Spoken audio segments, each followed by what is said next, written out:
ഷാന, നമ്മൾ ഇന്ന് പഠിക്കാൻ വേണ്ടി പോകുന്നത് എന്താണെന്ന് വെച്ച് കഴിഞ്ഞാൽ, നമ്മൾ കമ്പനിയിലൊക്കെ വർക്ക് ചെയ്യുന്ന സമയത്ത് നമുക്ക് ഒഫീഷ്യൽ ആയിട്ട് ലെറ്റേഴ്സ് അയക്കേണ്ടി വരും.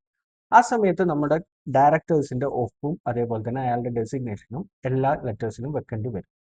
അത് നമ്മൾ ഓരോ പ്രാവശ്യം ഇൻസേർട്ട് ചെയ്യുന്നതിന് പകരം അത് സേവ് ചെയ്ത് വെച്ചിട്ട് ഒരു ഷോർട്ട് കട്ടിൽ അതെങ്ങനെ ഇൻസേർട്ട് ചെയ്യാം എന്നുള്ളതാണ് നമ്മൾ ഇന്ന് പഠിക്കാൻ വേണ്ടി പോകുന്നത്.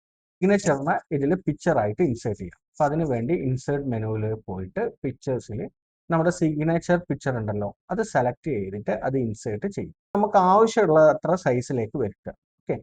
പിന്നെ അതിന്റെ ശേഷം നമുക്ക് അയാളുടെ ഡെസിഗ്നേഷനും കൂടി അടിയിൽ വരണമെന്നുണ്ടെങ്കിൽ ആ ഡെസിഗ്നേഷനും നമ്മൾ എന്ത് ചെയ്യുക, അവിടെ ടൈപ്പ് ചെയ്യുക. രണ്ടും കൂടി സെലക്ട് ചെയ്യുക. സെലക്ട് ചെയ്തതിന് ശേഷം ഇൻസേർട്ട് മെനുവിൽ ക്വിക്ക് പാർട്ട് എന്ന് പറയുന്ന മെനു അതിൽ ക്ലിക്ക് ചെയ്യുക. അത് ക്ലിക്ക് ചെയ്ത് കഴിഞ്ഞാൽ അതിൽ ലാസ്റ്റ് ആയിട്ട് നമുക്ക് ഒരു ഓപ്ഷൻ കിട്ടും, save selection to quick part gallery. അത് ക്ലിക്ക് ചെയ്യുക.